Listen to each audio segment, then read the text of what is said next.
A como puede analizar y entender, este texto dice que Jesús aparecerá en un futuro, hasta la aparición de nuestro Señor Jesucristo, pero que esta aparición la hará posible, o bien, a su tiempo mostrará el bienaventurado y solo soberano, o sea, otra persona desde luego.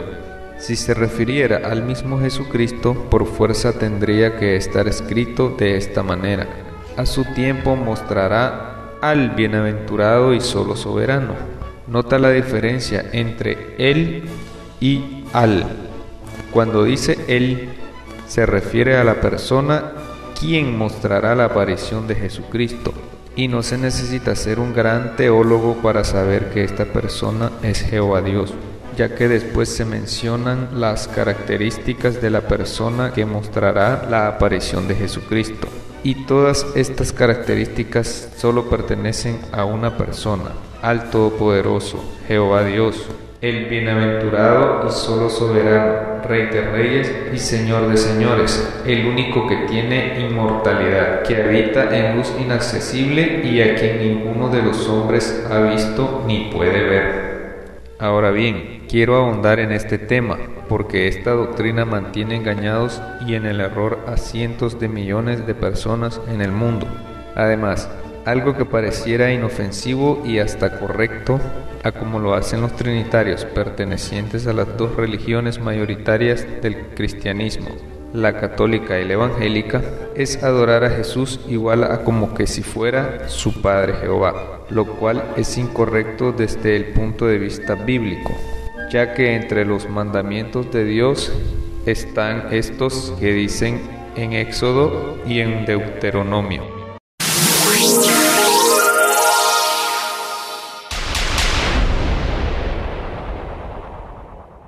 Puede ver claramente que dice que no hay y no tendrás dioses ajenos aparte de Jehová, ni aun a Jesús, al que también se le menciona como a un Dios, pero este Dios Jesús no es Jehová, porque Jehová es Dios arriba en el cielo y abajo en la tierra, no hay otro. Y al adorar a Jesús, lo quieran o no, están adorando a otro Dios y no a Jehová, lo que viene a incumplir el mandamiento que vimos en Éxodo capítulo 20. Y desde luego es un incumplimiento deliberado, diferente a lo que aconteció espontáneamente en los casos que se cuentan en el Nuevo Testamento, cuando Jesús estaba físicamente presente en la tierra. Otro punto que yo quiero mencionar es el asunto de cuando las personas le ponen nombres bíblicos a sus hijos e hijas, ya que personalmente lo considero una blasfemia. Piense, ¿por qué nadie le ha puesto a ninguna persona el nombre de Yahvé o Jehová? Sencillo, porque sería una blasfemia que alguien ostentara el nombre del Dios Todopoderoso. Igualmente es blasfemia ponerle a alguien Jesús, pues esto significa Jehová es salvación. Y a saber, al único a quien se destinó para eso fue a Jesús, a nadie más. Por eso, nadie más puede ostentar ese nombre. Si no, vea si en la Biblia se le nombra a alguien más con el nombre de Abraham, Moisés, Isaac, Jacob o Israel, David, Isaías, etc. Cada uno de estos nombres posee un significado de acuerdo a los propósitos de Dios, y solo los que llevaron a cabo estos propósitos merecían ostentarlos. También está el nombre del arcángel Miguel, que significa quien como Dios, y ninguna persona tiene el título de arcángel para ostentar ese nombre. Por lo tanto, insto a las personas a indagar primero el significado de los nombres que van a colocar a sus hijos, y ver si estos no tienen un significado especial que solo le corresponde a la primera persona que fue nombrada de esa manera. Continuando con el tema de la Trinidad, los que defienden la doctrina trinitaria también quieren usar el libro de Apocalipsis para soportar su doctrina de hombres. Ciertamente existen dos pasajes en Apocalipsis que titulan a Jesús como Rey de Reyes y Señor de Señores, pero también debes saber que a Jesús se le llama en Apocalipsis el Cordero, pues Él fue sacrificado para quitar el pecado del mundo. Tenga en mente este sustantivo, el Cordero, y entenderá la diferencia entre Jesús y su Padre Jehová. Veamos Apocalipsis.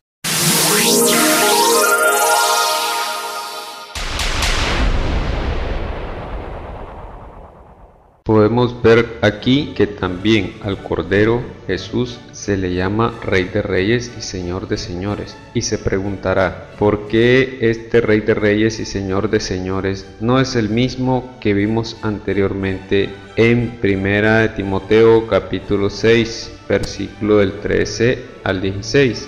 No es el mismo porque a este de Apocalipsis no se le dan las virtudes que se le dan al Rey de Reyes y Señor de Señores de Timoteo capítulo 6 versículo 13 al 16. Y estas virtudes son el bienaventurado y solo soberano, el único que tiene inmortalidad, que habita en luz inaccesible y a quien ninguno de los hombres ha visto ni puede ver. ¿Logra entender ahora la diferencia? Para entender más esto, recuerde que anteriormente expliqué que Jesús llega a ser igual a Jehová Dios en autoridad cuando su Padre le otorga esta autoridad. Veamos cómo se explica esto en los siguientes pasajes, en Apocalipsis capítulo 3.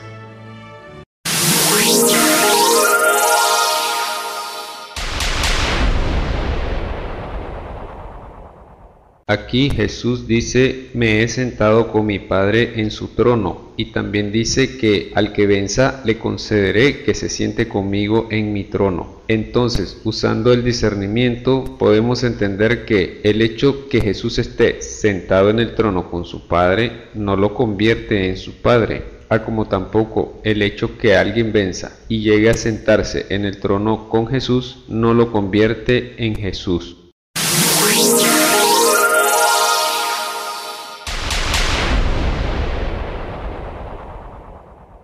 Note que a la persona que está sentada en el trono le dicen, Santo, Santo, Santo es el Señor Dios Todopoderoso, el que era, el que es y el que ha de venir, lo cual nos garantiza que sin duda se trata de Jehová Dios, el único que es llamado 3 veces santo, o sea, el único que es santísimo. Luego le dicen, Señor, digno eres de recibir la gloria, la honra y el poder, porque tú creaste todas las cosas, y por tu voluntad existen y fueron creadas. Ahora bien, no confundamos el hecho de que por medio de Jesús las cosas fueron creadas, sí, pero no por la voluntad de Jesús, sino que por la voluntad de su Padre Jehová, lo cual confirma aún más que se refieren a Jehová Dios, el creador de todo, como la persona que está sentada en el trono. Aclarado este punto, veamos el punto culminante de la entrega de la autoridad a Jesús, el Cordero.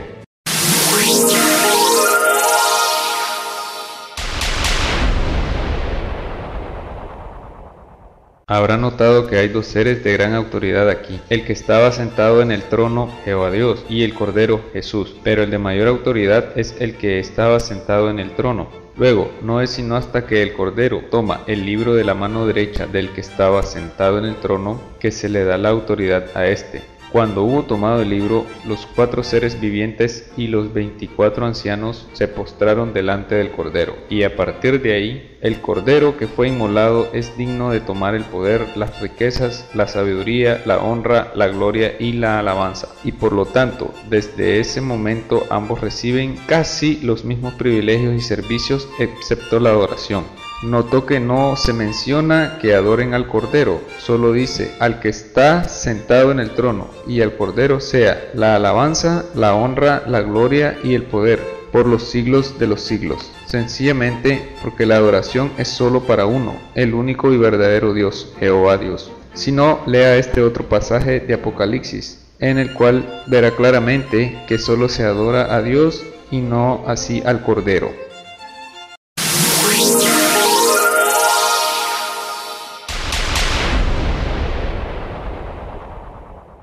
Primero note que dice, nuestro Dios que está sentado en el trono y al Cordero, ubicando claramente a cada quien en su posición y cargo correspondiente. A Dios sentado en el trono, y el Cordero por lógica debe de estar de pie y al lado de Dios. Luego, lo que aseguré antes, se postraron sobre sus rostros delante del trono y adoraron a Dios. No menciona que adoraron también al Cordero, sino solo a Dios. Lo que podría parecer una contradicción en las Sagradas Escrituras no lo es, más bien son errores en las traducciones de las versiones de la Biblia, los cuales en algunos casos fueron hechos a propósito para crear la llamada doctrina de hombres y las doctrinas de demonios, para extraviar a las personas, confundirlas y hacerlas que practiquen actos que van en contra de los mandamientos de Dios. Y para confirmar que no hay ninguna contradicción en las Sagradas Escrituras, existe un pasaje en la Biblia en el cual se confirma la supremacía en autoridad del Padre Jehová Dios sobre el Hijo Jesús. En este texto se explica que esta autoridad dada a Jesús será por cierto tiempo, pues al final Jesús entregará la autoridad suprema a su Padre y se sujetará a él. Esto se halla en la descripción que hace el apóstol Pablo acerca del reinado de Cristo, el ungido, en 1 Corintios.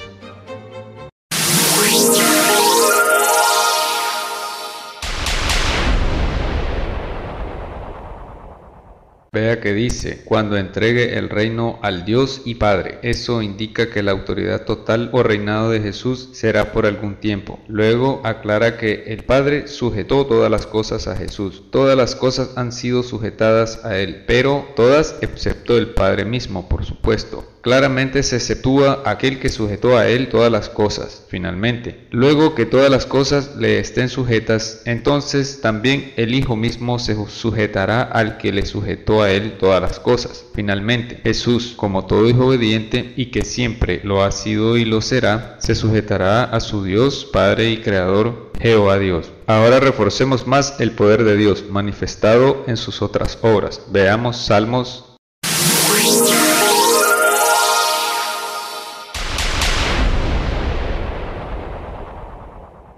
En el anterior pasaje vemos que Dios ya de antemano había pensado en las estaciones del año, y no a como dicen algunos científicos, que éstas fueron producidas por el choque de un asteroide con la Tierra, lo cual produjo que la Tierra se inclinara sobre su eje. Dios ya lo había hecho. Lo anterior se refuerza en los siguientes pasajes de Génesis, Salmos y Proverbios.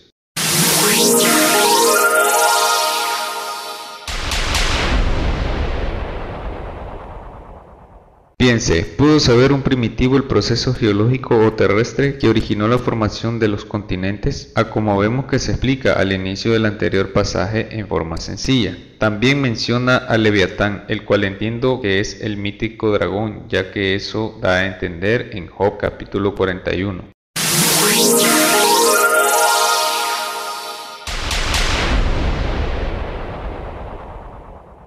Al parecer no hay indicios de fósiles que confirmen la existencia de dragones o leviatanes, pero en las leyendas antiguas, en Asia como en Europa, está presente la figura del dragón, con las características mencionadas en Job. No creo imposible que haya existido este animal o que Dios lo haya creado, pues para Dios Todopoderoso todo es posible, y este animal no se compara con el resto de las poderosas creaciones de Dios, como son las estrellas, las galaxias, la misma tierra, el universo entero, el hombre, los ángeles y el propio Jesús.